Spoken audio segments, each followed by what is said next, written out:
Atlantic समुद्र के बीच सुबह की हल्की रोशनी के साथ एक बड़ा ऑयल टैंकर अपना लंबा सफर शुरू करता है। दूर से सब कुछ बिल्कुल सामान्य लग रहा है, लेकिन इस जहाज के साथ जुड़ी कहानी दुनिया की वैश्विक राजनीति पर गहरा असर डालने वाली है। टैंकर पर रूसी झंडा लगा हुआ है, जो उसे एक साफ पहचान देता है, लेकिन इस टैंकर का तेल वेनेजुएला से आया है। अमेरिका के लिए ये सिर्फ एक ऑयल शिपमेंट नहीं, बल्कि अंतरराष्ट्रीय पाबंदियों को तोड़ने का एक गंभीर मामला बन चुका है।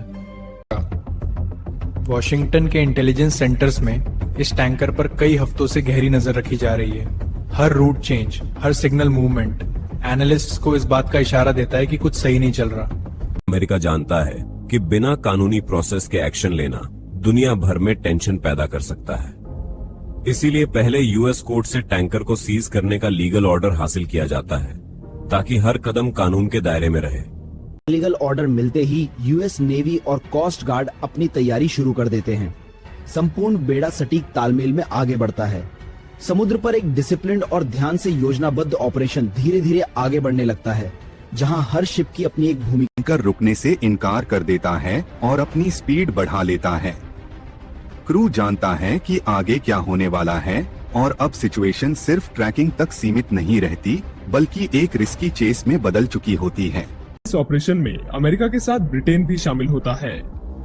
यूके के सर्विलांस एयरक्राफ्ट आसमान से टैंकर की मूवमेंट पर लगातार नजर रखते हैं, ताकि टैंकर के पास बचने का कोई रास्ता न बचे। रात का अंधेरा पूरी तरह छा जाता है। समुद्र शांत है, लेकिन कमांड शिप पर टेंशन साफ महसूस होती है। बिना किसी फायरिंग के, बिना किसी हिंसा के यूएस फोर्सेस धीरे धीरे टैंकर पर चढ़ जाती हैं। क्रू को कंट्रोल में लिया जाता है। ये पूरा operation training, patience and strategy का परफेक्ट उदाहरण होता है। टैंकर अब पूरी तरह अमेरिका के काबू में होता है। टैंकर के ऊपर अब बड़ी अमेरिकी झंडा लहरा रहा है, जबकि रूसी झंडा उसके नीचे फड़फड़ा रहा है।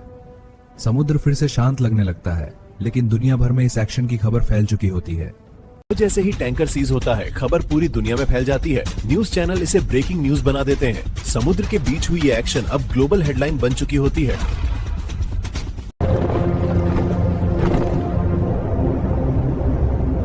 रूस के लिए ये सिर्फ एक शिप का मामला नहीं होता, बल्कि अपनी अथॉरिटी और सॉवरेनिटी पर। ये कार्रवाई न सिर्फ गैरकानूनी है, बल्कि अति खतरनाक भी। वॉशिंगटन में अमेरिका अपना पक्ष रखता है। अमेरिका कहता है कि टैंकर ने प्रतिबंधों का उल्लंघन किया और जो कार्रवाई की गई वह कानून के दायरे में थी। कि दुनिया एक बार फिर दो पावर्स के बीच खड़ी होती है। एक तरफ रूस, दूसरी तरफ अमेरिका। बीच में समुद्र है, लेकिन तनाव हवा में महसूस होती है। इस घटना के बाद ग्लोबल शिपिंग इंडस्ट्री भी अलर्ट हो जाती है। कई शिप्स अपने रूट्स बदलने लगते हैं। समुद्र पर चलने वाली ट्रेड अब ज्यादा सतर्क हो चुकी होती है।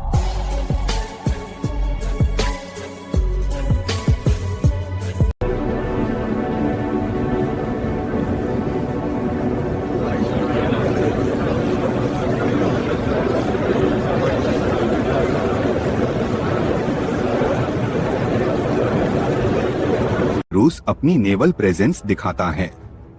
सीधी टक्कर नहीं होती, लेकिन एक मैसेज जरूर दिया जाता है कि समंदर पर पावर बैलेंस को हल्के में नहीं लिया जा सकता। अमेरिका भी अलर्ट रहता है। नेवी पेट्रोल्स बढ़ा दी जाती हैं। समुद्र शांत दिखाई देता है, लेकिन हर मूव को ध्यान से मॉनिटर किया जा रहा होता है। ये घटना बिना जंग के खत्म हो जाती है, लेकिन इसका असर लंबा होता है। ये दुनिया को याद दिलाता है कि आज के दौर में समुद्र सिर्फ पानी नहीं, बल्कि पॉलिटिक्स का बैटलफील्ड भी है।